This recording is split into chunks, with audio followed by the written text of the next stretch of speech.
ഇത് ചെറുതായിട്ട് ചതച്ചെടുക്കുക. നമ്മുടെ ഇത് ഏറ്റവും ലാസ്റ്റത്തെ സ്റ്റേജാണ്. അത് കഴിയുമ്പോൾ പൊടിയാണ് നമ്മൾ കൂടുതൽ പരിചയപ്പെടുന്നത്. ഇതന്നെ ഇവിടെ ദേടാ നമ്മളിതേ ഇച്ചിരി പുളിയുടെ പേർക്ക് ഇച്ചിരി അലറിയുള്ള പരിപാടി ഇതേ മുകളിലാ. ഒരുപാട് വെറൈറ്റി ഉണ്ട്. മുകളിലോട്ട് കയറി വരാമോ? വേറെ ഇച്ചിരി വെറൈറ്റി കൂടെ കാണിച്ചു തരാം. എന്നാ ബാ ഇതിലേ കയറി വരുവാ. എല്ലാം പെരക്കി പതിയെ പെരക്കി എടുത്തോ. മുറ്റത്തെ മുല്ലക്ക് മണമില്ലല്ലേ?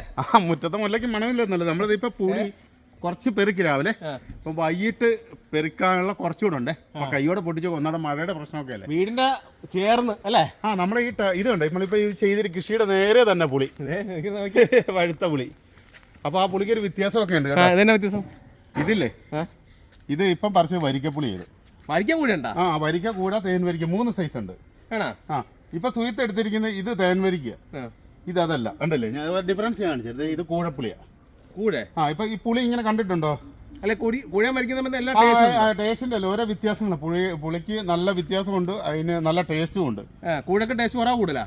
കൂഴക്ക് ഏറ്റവും ടേസ്റ്റ് കുറവാണ്. പിന്നെ വരിക്ക ടേസ്റ്റ്. തേൻ വരിക്ക്, ഈ തേൻ വരിക്ക് ഒരുപാട് ആൾക്കാർക്ക് അറിയാൻ മേലാത്ത ഒരു സ്റ്റേജ് ഉണ്ട്. ഈ തേൻ വരിക്കക്ക് ഇതണ്ട ഇങ്ങനെ പച്ച ഡോട്ട് വരും. കണ്ടാ? വേറെ ആ പുളി നോക്കിയോ ഡോട്ട് ഉണ്ടോ? ഇല്ല. ഈ പുളിയെ നോക്കിയോ, അതെന്തുകൊണ്ടോ അതേ വരാത്ത. അപ്പൊ ഇത് തേൻ വരിക്ക, ഇത് വരിക്ക, ഇത് കൂഴ. ഇതിന്റെ ഡിഫറൻസ് കാണിച്ചു തരട്ടെ. ഇത് രണ്ടും കയ്യിലോട്ട് പിടിച്ച് ഇത് കണ്ടല്ലേ, ഇങ്ങനെ വേണ്ട. ഇല്ല പേടിക്കൊന്നും വേണ്ട, ഇത് പെട്ടെന്ന് പൊട്ടി കിട്ടും. എന്നിട്ട് ഈ സംഭവം അല്ല, ഞാൻ നിങ്ങൾക്ക് അതിന് പെട്ടെന്ന് മനസ്സിലാകാൻ വേണ്ടിയുള്ള പരിപാടിയാ.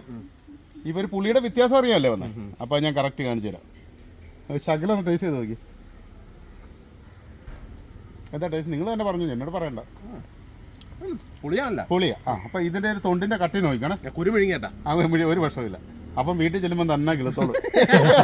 പുളിയുടെ തായി കൊണ്ടുപോകേണ്ട കാര്യമില്ല. വിത്ത് കുത്തി കൃഷി ചെയ്യേണ്ട കാര്യമില്ല. അപ്പൊ ഇനി ഇത് വരിക്ക പുളിയാണ്. തേൻ വരിക്ക കൈ ഇരിപ്പുണ്ട്. ഈ വരിക്ക ഇച്ചിരി കട്ട് ചെയ്യാം. കണ്ടോ? പൊട്ടിക്കാൻ പാടാണ്. നമ്മുടെ മറ്റേ ചക്ക പോലെ തന്നെ. അതെ, വരിക്ക കൂഴ തേൻ വരിക്കൊക്കെ. ഇതിന്റെ കട്ടി കണ്ടോ തൊണ്ടിന്റെ? നിങ്ങൾ നോക്ക്, അതാ പറഞ്ഞു നോക്ക്. തൊണ്ടിന്റെ കട്ടി കൂടി.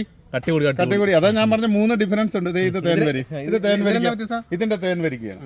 ഇതിന്റെ ടേസ്റ്റ് എന്ന് പറഞ്ഞാൽ, അപ്പൊ ഇനി നിങ്ങളുടെ വീട്ടിൽ തേൻ വരിക്ക ഇല്ലെന്ന് പരാതി പറയണ്ട. അല്ല, അതിന് വ്യത്യാസം ഞാൻ പറഞ്ഞുതരാം. ഇത് നിങ്ങൾ തിന്നിട്ട് പറയും, ഉടനെ പറയും ഇതെന്നെ ടേസ്റ്റാന്ന് പറയും. നല്ല മധുരം, ഭയങ്കര മധുരമാണ്, നല്ല ടേസ്റ്റുമാണ്. തോട് സെയിം ആണ്. ഈ തേൻവരിക്കയുടെ ഇത് ഡിഫറൻസാ. ഇതാണ് ഫസ്റ്റ് ക്വാളിറ്റി പുളി നമ്മുടെ കയ്യിലുള്ള. ഇതാണ് ഒറിജിനൽ ഫീവർ സാധനം. കണ്ടല്ലേ? ഇപ്പൊ സുഹൃത്തിന് എന്താ അറിയണ്ട കറക്റ്റ് ആയിട്ട്? അതായത് ഇതിന്റെ നമ്മളൊക്കെ പുളി മീൻകറിക്ക് കിട്ടും, ചെറൽ വാങ്ങലൊക്കെ മീൻകറിക്ക് വളരെ പ്രധാനപ്പെട്ട പുളി. മാങ്ങയുടെ സീസൺ കഴിഞ്ഞാൽ പിന്നെ പുളിക്കാണ് പ്രാധാന്യം. ഉണങ്ങിയ പുളി. മാങ്ങയൊക്കെ വില കൂടിക്കൊണ്ടിരിക്കുന്ന സാഹചര്യമാണല്ലോ. അപ്പൊ പുളി 2 കഷ്ണം ഇട്ടാൽ മതി. 2 കഷ്ണം ഇട്ടാൽ മതി. അപ്പൊ ഇതിന്റെ പ്രോസസിങ്ങിനെ കുറിച്ചൊന്നും അറിയാൻ വേണ്ടി. അപ്പൊ ഒരുപാട് ആൾക്കാർ സംശയമുണ്ട് ഈ കടയിൽ നിന്ന് മേടിക്കുന്ന പുളിയുടെയും. ഭയങ്കര വില. ഇവിടെ നമ്മൾ എന്നെ വില വിൽക്കണം. ഇവിടെ നമ്മളൊരു പരിധിയിട്ടാണ് വിലക്ക് കൊടുക്കുന്നത്. നിങ്ങളുടെ ഒരു ആവറേജ് ഒരു 300 രൂപ. 300. അപ്പൊ നമ്മളിത് ഫസ്റ്റ് ക്ലാസ് പുളിയാണ്. 100 രൂപയ്ക്ക് കിട്ടും. പക്ഷെ കടയിലെ പുളി നമുക്ക് കാണണ്ടേ, ഇതെങ്ങനെ ഉണ്ടാക്കണ്ടെന്ന് അറിയണ്ടേ. അപ്പൊ നമുക്കൊന്ന് കണ്ടു നോക്കിയല്ലോ. അപ്പൊ നമുക്ക് നേരെ വീഡിയോയിലോട്ട് പോകാം. അപ്പൊ നമ്മുടെ കറിക്ക് ഉപയോഗിക്കുന്ന പുളി ആദ്യത്തെ സ്റ്റേജ് വരുന്ന ഈ ഒരു രീതിയാണ് വരുന്നത്. അപ്പൊ ഇതിന്റെ ഫസ്റ്റ് തൊട്ട് നമ്മളൊരു ലാസ്റ്റ് സ്റ്റേജ്. ചോദിച്ചോട്ടെ, ഫുള്ള് പഴുത്ത് കഴിഞ്ഞാലേ ഉപയോഗിക്കുള്ളത്? ഇത് ഫുള്ളായിട്ട് നമ്മൾ പറിച്ചെടുക്കത്തില്ല, താഴെ വീഴുന്ന മാത്രമേ എടുക്കത്തുള്ളൂ. ഇതിലെ കറവലുണ്ടാവും. നമുക്ക് ഇതിന്റെ ഫുള്ളായിട്ടുള്ള കാണിച്ചാലോ. നമുക്ക് പശു വരുന്നത് ഇത് നമ്മുടെ ഏറ്റവും ലാസ്റ്റത്തെ സ്റ്റേജാണ്. നിങ്ങൾ ഒരു കാര്യം, ആ പുളി താഴെ ഇട്ടോ, മൊത്തം താഴെ ഇട്ടിട്ട് ഇതൊന്ന് വാരിക്ക്. ശബ്ദം ഉണ്ടോ ഇല്ലെന്ന് നോക്കിയേ. ഇതിനോട് പിന്നെ പച്ചക്കറിയുടെ കാര്യത്തിൽ പിന്നെ പറയേണ്ട കാര്യമില്ല. ഉണങ്ങിക്കഴിഞ്ഞാൽ എങ്ങനെയുണ്ട്? കരിയില വീണ പോലെ ഇരിക്കുന്നു. അപ്പൊ ഇത് ഏറ്റവും ലാസ്റ്റ് സ്റ്റേജ് ആയി. ഇതിപ്പം ഈ ഉണക്കി ഉടനെ മാർക്കറ്റ് ഇത് വെച്ചേക്ക്. ഇത് നമ്മൾ അടുത്ത വർഷത്തേക്ക് ഉപയോഗിക്കത്തുള്ളൂ. അടുത്ത വർഷം ഉപയോഗിക്കുന്നത്. അളങ്ങുണ്ട്. അപ്പൊ നമുക്ക് ഓരോന്ന് പരിചയപ്പെടാം. ഇത് ലാസ്റ്റ് ആയി. ഇത് നമ്മൾ ഇന്നത്തെ സ്റ്റേജാ, ഫസ്റ്റ് സ്റ്റേജ് വരും. നമ്മളിപ്പം പുളി എടുത്ത് പൊട്ടിച്ച് വെയിലത്തിടുന്ന ഫസ്റ്റ് സ്റ്റേജാ. ഇന്ന് ഒറ്റ ദിവസം വെയിൽ കൊള്ളണം. വെയിൽ കൊണ്ടു കഴിഞ്ഞാൽ അടുത്ത പരിപാടിയുണ്ട്. ഇത് 2ാമത്തെ സ്റ്റേജ്. ഇത് നമുക്ക് ഒത്തിരി ഉണ്ട്. അപ്പൊ നമുക്ക് കുറച്ചേ കാണും. ഇതൊക്കെ 2ാമത്തെ സ്റ്റേജാണ്. ഇനി നമ്മൾ ഇവിടുന്ന് കൊണ്ടുപോകുന്ന പുളി ഇപ്പൊ ലാസ്റ്റ്, ഇപ്പൊ നമ്മൾ വെയിലത്ത് കിടക്കുമല്ലേ, ഈ വെയിലത്ത് കിടക്കുന്ന പുളി ഇങ്ങനെ അങ്ങ് മടക്കിയിടും. ഒരു ദിവസം വെയിൽ കൊണ്ടിട്ട് ചെയ്യുന്നതാണ്. ഇങ്ങനെ അങ്ങോട്ട് എടുക്കണം. അപ്പൊ സുഹൃത്ത് ഇത് കണ്ടോ, ഇത് നമ്മളിവിടെ വൈകിട്ട് പുക കൊടുക്കണം പുളിക്ക്. അല്ലേ? അപ്പൊ നമ്മൾ നോക്കി അതായത് നല്ല വെയിലുണ്ടെങ്കിലും അല്ല, പുളിക്ക് ചെറിയ കറുപ്പ് ഉണ്ടാകണമെങ്കിലും നല്ല രീതിയിൽ വെള്ളം വലിയണമെങ്കിലും ഇതുകൊണ്ട് അറക്കപ്പടി ഇരിക്കുന്നു എല്ലാ സാധനവും ഇവിടെ സ്റ്റോക്കാം. വൈകിട്ട് പുളിക്ക് പുകയിടും. എന്നിട്ട് ഇത് നമ്മുടെ ഇത് കണ്ട ചാരം നമുക്ക് തെങ്ങിന് വേണ്ടി ഉപയോഗിക്കും. പച്ചക്കറിക്ക് ഉപയോഗിക്കത്തില്ല, മനസ്സിലായോ? അപ്പൊ ഇതുണ്ട്, ഇത് സിമ്പിൾ പരിപാടി. എന്നിട്ട് ഇവിടെ വെച്ചിട്ടുണ്ട നമ്മൾ ഇവരെ തട്ട കയറ്റും. ഒരു ദിവസം എന്നിട്ട് നല്ലപോലെ ഇവനെ നമുക്ക് പുക കൊടുക്കണം, വെളുപ്പോളം കൊടുക്കും നമ്മളെ. എന്നിട്ട് പിറ്റേ ദിവസം വീണ്ടും വെയിൽ തരണം. പുളിയുടെ പണി നല്ല പണിയുണ്ട് കേട്ടോ. പിന്നെ ഇത് ഒരു ദിവസം കൊണ്ട് ഉണങ്ങി കിട്ടുന്നതല്ലോ. അപ്പൊ അതാ ഈ രീതിയിൽ നമ്മൾ ഇട്ടിട്ട് കേട്ടോ, നമ്മൾ ആ തട്ടെല്ലാം ഇങ്ങനെ കയറി വരും. എന്നിട്ട് ഇതണ്ട ഇങ്ങനെ നിരത്തി ഇട്ടിട്ട് നമ്മളിപ്പോ ഇതിന് വൈകിട്ട് ഒരു പുക കൊടുക്കുക. ഈ പുക കൊടുത്ത് ഉണക്കിയ ലാസ്റ്റ് സ്റ്റേജ് ഇനി കാണുന്നത് നമ്മള്. നമ്മുടെ ഇത് ഏറ്റവും ലാസ്റ്റത്തെ സ്റ്റേജാണ്. അത് കഴിയുമ്പോൾ പുളിയാണ് നമ്മൾ കൂടുതൽ പരിചയപ്പെടുന്നത്. ഈ പുളി കണ്ടോ, കരിയില പോലെ ഉണങ്ങിയ പുളി. അതല്ലേ ഇതിപ്പോ എനിക്ക് തോന്നുന്നൊരു 5-8 വർഷം ഈ പുളി ഇരിക്കും ഇങ്ങനെ തന്നെ. ഇങ്ങനെ ഉണങ്ങി സൂക്ഷിച്ചാൽ, കാരണം വെയിലത്തെണ്ണം അതുപോലെ തന്നെ പുകയും കൊള്ളിക്കണം. പിന്നെ ഇത് പ്രോസസ് ചെയ്യുന്നത് എങ്ങനെയാണെന്നറിയോ? നമ്മുടെ സാധാരണ ആൾക്കാരില്ലേ ഇത്രയും പുളി സുഹൃത്ത് കണ്ടിട്ടുണ്ടോ? ഇത്ര പുളി സാറെ കറക്കി ഉപയോഗിച്ചിട്ടുണ്ട്. ഈ പുളി സാറ് കുരുള്ളൊക്കെ അല്ലേ നിങ്ങൾ മേടിക്കണം. നിങ്ങൾ കയ്യിലിട്ട് തിരുമിക്കുക. ഈ പുളി നല്ലപോലെ തിരുമിക്കുക. കയ്യൊന്ന് കാണിച്ച് ഒന്ന് പിടിക്കുന്നു. ഞാൻ വേറൊരു പുളി കാണിച്ചു തരട്ടെ. അത് നമുക്കിത് കൂട്ടിക്കഴിഞ്ഞ് പ്രേക്ഷകരെ കാണിക്കാം. അപ്പൊ ആദ്യം നമുക്കിത് കൂട്ടുന്നത് എങ്ങനെയാണെന്ന് കാണിക്കാം അല്ലേ? ഇതിന് നല്ലൊരു പണിയും കൂടെ. ഇനി ഒരു പണിയും കൂടെ പണിതിട്ടാണ് നമ്മൾ കസ്റ്റമറിലേക്ക് എത്തിക്കുന്നത്. ഓരോ പ്രൊഡക്റ്റൊക്കെ ഉണ്ടാക്കി വരണമെങ്കിൽ നല്ല ഹാർഡ് വർക്ക് ഉണ്ട്. എന്നാലും നമുക്കിത് നമ്മളിപ്പോ കഴിക്കുന്ന പോലെ നമുക്ക് മറ്റുള്ള മനുഷ്യനും കൊടുക്കണം. നമ്മൾ ഈ അഴുക്കുള്ള പുളികളൊക്കെ മേടിച്ച് കഴിക്കുമ്പോൾ നമുക്ക് ഒരുപാട് രോഗപ്രശ്നങ്ങൾ ഉണ്ടാവും. പതിയെ അസുഖങ്ങളായി മാറിക്കൊണ്ടിരിക്കും. നമ്മൾ പോലും അറിയുന്നില്ല. ആ ജസ്റ്റ് ആ ഉപ്പും ആ പാത്രം കൂടെ എടുക്കാവും. ഉപ്പും പാത്രം മാത്രം മതി. എണ്ണ അവിടെ വെച്ചേരി. നമുക്ക് ഇനി അതെന്നാ സംഭവം എന്നുള്ളത് നമുക്ക് അവിടെ ചെന്ന് പൊട്ടിച്ച് കാണിക്കാം. എടുത്തോ പാ. ഒരു പരിപാടി ഉണ്ട് പാ. ഇതാണ് പല്ലുപ്പ്, കല്ലുപ്പല്ലേ? കല്ലുപ്പ് എന്ന് പറയും. അപ്പൊ സുഹൃത്തിന് ഓർക്കുമായിരിക്കും അല്ലേ? പൊടിയുപ്പ് മേടിച്ചിട്ടാ പറ കലക്കിയേട്ടാ ഈ പരിപാടി ചെയ്യേണ്ട കാര്യമുണ്ട്. നമുക്കിത് ഒരു ഇത്ര ഉപ്പ് മതി കൂട്ടി കാണിക്കാനായിട്ട്. ഇപ്പൊ പൊടിച്ചെടുക്കല്ലേ? ഇത് ചെറുതായിട്ട് ചതച്ചെടുക്കുക. ചതച്ചെടുക്കുമല്ലേ? ഇത്രയേ ഉള്ളൂ. വേണ്ട ഈ പരുവത്തിലേ പൊടിയുപ്പ് കിട്ടുമല്ലോ. പൊടിയുപ്പ് നമ്മൾ ഇതിനകത്ത് ഉപയോഗിക്കുന്നില്ല. പൊടിയുപ്പ് ഉപയോഗിച്ച് കഴിഞ്ഞാൽ കർഷകന് ലാഭമാണ്. എന്നാന്ന് പറയുന്നത് നല്ലപോലെ ഉണങ്ങിയിരിക്കുന്നിടത്തോട്ട് ഈ പൊടിയുപ്പ് ഇട്ട് കഴിയുമ്പോൾ വെള്ളം പിടിക്കും. നല്ലപോലെ പുളിയെ കനം കൂടും ലാഭമാണ്. പക്ഷെ വേറെ കാര്യമുണ്ട്, അത് അധികം നാൾ ഇരിക്കത്തില്ല, ഡാമേജ് ആയിപ്പോ. അത് നമുക്ക് കവർപ്പുണ്ടാവും. ഈ ഒരു പരുവം കണ്ട, ഈ ഒരു പരുവം മതി. ആ പാത്രം ഇങ്ങനെ എടുക്കുക. ഇത് പിടിച്ച് ഇങ്ങനെ ചേർത്ത് പിടിച്ച്. എന്തെല്ലാം പണിയാണല്ലേ? ഈ പുളിക്ക് നല്ല പണിയുണ്ട്. ഈ ഒരു പരുവം മതി. ഇതെല്ലാം അമ്മയെ പഠിപ്പിച്ചു തന്നാണ്. എത്ര വർഷമായിട്ട് ഈ പുളി രംഗത്തുണ്ട്? ഈ പുളിയുടെ ഞാൻ കുഞ്ഞുനാളിലെ തൊട്ട് ഈ പുളി അടന്നു വീഴുന്നതും രുചിച്ചും ഒക്കെ നടക്കുന്നതാണ്. നിങ്ങളുടെ വീട്ടിൽ നിറച്ച് തൈകൾ വരാൻ പോകുന്നുള്ളൂ. ഇതുപോലൊരു പാത്രം നല്ലപോലെ കഴുകിയെടുത്ത് വെയിലത്ത് ഉണക്കണം. ഒരു വെള്ളമയം ഉണ്ടെങ്കിൽ തന്നെ നമ്മുടെ പുളി ഡാമേജ് ആയി പോകും. അപ്പൊ അതാ ഇങ്ങനെ നമ്മൾ വെച്ച് കണ്ടല്ലേ. എന്നിട്ട് നമ്മള് ചുമ്മാ ഇരിക്കണം. ഇച്ചിരി വാരി കിട്ടും. സൗണ്ട് കേട്ടോ.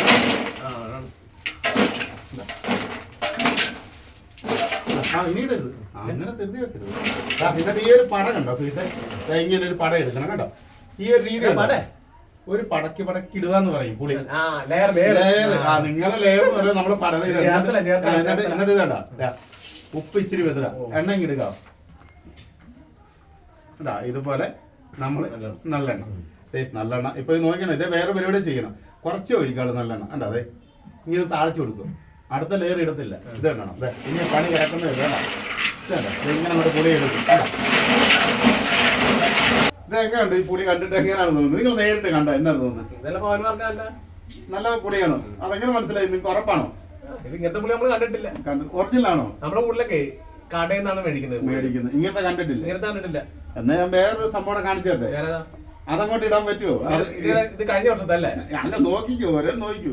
അതങ്ങനെ ഒന്ന് കൈ പിടിച്ച് കൈ രണ്ടും പിടിച്ച് ആ കൈ ഇത് പിടിക്കാൻ മേലോ. ഇത് നിങ്ങൾ കടയിൽ നിന്ന് മേടിച്ചിട്ടുണ്ടോ? ഇല്ല. ആ രണ്ടും ഇടാമെങ്കിൽ ഒരു സംഭവം കാണിച്ചിട്ട് നമ്മൾ ഒരുപാട് ആൾക്കാർ ഇതിനകത്തിട്ടേക്കാം. നമ്മൾ ഒരുപാട് ആൾക്കാര് അതിങ്ങോട്ടിട്ട്. അപ്പൊ നമ്മൾ സുഹൃത്തെ ഒരുപാട് ആൾക്കാർ പറ്റിക്കപ്പെടുന്ന ഒരു സംഭവമുണ്ട്. അപ്പൊ നിങ്ങൾക്ക് ചിലപ്പോ ഇത് ഞാൻ തരുമ്പോൾ നിങ്ങൾക്ക് മനസ്സിലാകും. ഇത് പിടിച്ചു. ഇത് ഞാൻ കടയിൽ നിന്ന് മേടിച്ചോണ്ടെന്ന പുളിയാ, നിങ്ങളെ കാണിക്കാൻ വേണ്ടിയാ. നോക്കൂ, ഇതെന്നാന്ന് വെച്ചാൽ നിങ്ങൾ മേടിക്കുന്ന പുളിയായത്, കടയിൽ നിന്ന് മേടിക്കുന്ന പുളിയായിരിക്കും. ഇതിന്റെയൊക്കെ ഒരു അല്ലെ ഒരു പുള്ളിയുടെ ആ ഒരു ഇതില്ല. കാരണം എന്താന്ന് വെച്ചാൽ നമ്മളെ കയ്യിലിട്ട് തൂത്ത കരിയോലിന്റെ ഒരു രീതി അത്. അതിനകത്ത് കുരു വരണ്ട്, കണ്ടില്ലേ? പക്ഷെ വേറെ നമുക്ക് ചെറിയ വിലക്ക് കിട്ടും. ഇതൊക്കെ ഇത് ലോക്കൽ പുളിയാ. ഇതൊക്കെ നമ്മള് ഇട്ട് കഴിഞ്ഞാൽ കയ്യെ ഇപ്പത്തെ നോക്കി കരി പോലെ ആയി പിടിക്കും. അത് ഇത് ഏറ്റവും ലോക്കൽ പുളിയാണ്. ഇത് ഒരുപാട് ആൾക്കാർ ഇത് ഒരുപാട് അസുഖങ്ങളുണ്ടാവും, വയറ്റിലൊക്കെ ഒരുപാട് പ്രശ്നങ്ങളുണ്ടാവും. പക്ഷെ ഇത് മേടിച്ചോണ്ട് വരും നമ്മൾ മാത്രമല്ല കഴിക്കുന്നത്. അപ്പൊ ഇതെല്ലാരും ഒന്ന് മനസ്സിലാക്കാൻ വേണ്ടിയാണ്. ഇത് വെറും ലോക്കൽ പുളിയാണ്. കണ്ടോ, ഈ പുളി കാണുമ്പോൾ തന്നെ നമുക്ക് മനസ്സിലാക്കാൻ പറ്റും. കണ്ടില്ലേ? അതായത് ഇത് നമ്മുടെ കയ്യെ തേച്ച് കഴിഞ്ഞാൽ കൈ നല്ല പോലെ തന്നെ ഇത് കണ്ട. ഇപ്പം ഞാൻ വെളിച്ചെണ്ണ തേച്ചേണ്ട കറക്കും. പക്ഷെ നമ്മുടെ ഈ പുളി എന്ന് പറഞ്ഞു കഴിഞ്ഞാൽ കണ്ടോ, ഒരു കഷ്ണമില്ല, കുരു ഇല്ല, ഇങ്ങനെ ചുരുണ്ട് കിടക്കും. അപ്പോൾ എല്ലാവർക്കും മനസ്സിലാകാൻ വേണ്ടി ഇത് നമ്മുടെ തേൻ വരിക്കപ്പൊടിയാണ് എന്ന് പറഞ്ഞാൽ ഇതിൻ്റെ ഒരു പ്രത്യേകത എന്താണെന്ന് വെച്ച് കഴിഞ്ഞാൽ നല്ല സോഫ്റ്റ് ആയിരിക്കും. കേട്ടോ, ഈ രീതി കറിക്കത്തൊക്കെ ഇതൊക്കെ മിക്കവാറും ഇതിന്റെ ഇപ്പൊ പുളി കൊണ്ട് ഒരുപാട് എസൻസ് എടുത്തിട്ട് വിൽക്കാൻ പറ്റില്ല. അങ്ങനത്തെ പുളി കിട്ടത്തുമില്ല നമ്മൾ. ഇത് ഏകദേശം ഒരു 10-20 ദിവസങ്ങളോ നമ്മൾ മെനക്കെട്ട് ലാസ്റ്റ് പ്രോസസിങ് വരുന്നത്. ഒരു വർഷം സൂക്ഷിച്ച് വെച്ചെടുത്താലും ബട്ട് ഇതിന്റെ ഈ അതൊന്നും വേണ്ട. ഈ വെട്ടത്തോട്ട് വെച്ച് കഴിഞ്ഞാൽ തന്നെ സീത ഇത് കണ്ടോ, ഇതിന്റെ കളർ കണ്ടോ? അതായത് നമ്മുടെ കടയിൽ നിന്ന് കിട്ടുന്നതിന്റെ കളറാണ്. കണ്ടോ, ഇതൊക്കെ എന്തുവാ അല്ലേ? ഇതൊക്കെ മേടിച്ച ആൾക്കാരൊക്കെ ഇതുണ്ട്. ഞാൻ തൊട്ടപ്പം തന്നെ കരിയോയിലായി. ഇതാണ് നമ്മുടെ ഇപ്പൊ നമ്മൾ കണ്ട ലാസ്റ്റ് വരെ സൂചിനോട് പറയണമെന്ന് പറഞ്ഞ് അതിന്റെ പ്രോസസിങ് വരാണ് നമ്മൾ കാണിച്ചത്. കൊച്ചിനൊക്കെ എല്ലാ വീടുകളിലും ഉണ്ടായിരുന്നു. എത്ര മെനക്കെടാൻ കഴിയില്ല, പ്രത്യേകിച്ച് ഈ മഴക്കാലത്താണ് ഈ ജൂൺ ജൂലൈ ആഗസ്റ്റ് മാസങ്ങളിൽ പ്രതിസന്ധി എടുത്തിട്ടാണ് ഇതെല്ലാം റെഡിയാക്കി. ഇത്ര മെനക്കെടായിരുന്നു ഇപ്പൊ മലയാളികൾ തയ്യാറില്ല എന്നുള്ളതാണ്. ഇവരൊക്കെ പരമ്പരാഗതമായിട്ട് ഈ മെത്തഡ് ചെയ്തു പോണോണ്ട് നന്നായിട്ട് ചെയ്തു പോകണം. പക്ഷെ ഇത് എല്ലാവരിലേക്കും ഒരു അറിവ് കിട്ടട്ടെ, ഇങ്ങനെയൊക്കെ ചെയ്യാൻ പറ്റണം. നല്ലത് ഏതാ ചീത്തയെന്ന് അറിയാം, അത് നമ്മൾ മേടിക്കാൻ ശ്രമിക്കുക. ചിലപ്പോ 10 രൂപ വില കൂടും. നമ്മൾ ആ 10 രൂപ വില കൂടുന്നത് നമ്മൾ ഓർക്കുമ്പോഴേക്കും വേണ്ടിയെന്ന് 100 രൂപ ഹോസ്പിറ്റലിൽ കൊണ്ട് അല്ല. ഇതെന്ന് പറഞ്ഞാൽ ഒരു കഷ്ടം കിട്ടാൻ. മറ്റേത് നമ്മൾ പുളിക്കാത്ത ഏത് നല്ല മീൻ 500 രൂപ മേടിച്ചാലും ഇച്ചിരി കീറി ഇട്ട് കഴിഞ്ഞാൽ കൂട്ടാനൊക്കത്തില്ല. ഒരു കറവല് ചോയായിരിക്കും ഉണ്ടാവും. പക്ഷെ ഇങ്ങനെയുള്ള പുളിക്ക് ഉണ്ടാകത്തില്ല. കറക്റ്റ് ഒന്ന് സാമ്പിൾ മേടിച്ച് ഇല്ല, നമ്മൾ അങ്ങനെ ആരും ഞാൻ നിർബന്ധിക്കത്തില്ല. കാരണം അത് ഇഷ്ടമുള്ളത് നമ്മൾ അതിന് വേണ്ടി നമ്മളാരും വിളിക്കണ്ട. കാരണം നിങ്ങൾക്ക് ഇഷ്ടപ്പെട്ടെങ്കിൽ തീർച്ചയായിട്ടും ഓർഡർ ചെയ്ത് വിശ്വാസം മതി. അല്ല, നമ്മളാരും നിർബന്ധിച്ചിട്ട് ഇത് കൊണ്ടുപോകുന്ന ഞാൻ ഒരിക്കലും പറയത്തില്ല. അപ്പൊ തീർച്ചയായിട്ടും പുതിയ ഒരു വീഡിയോ ആയിട്ട് കാണുന്നവരൊക്കെ ബൈ ബൈ.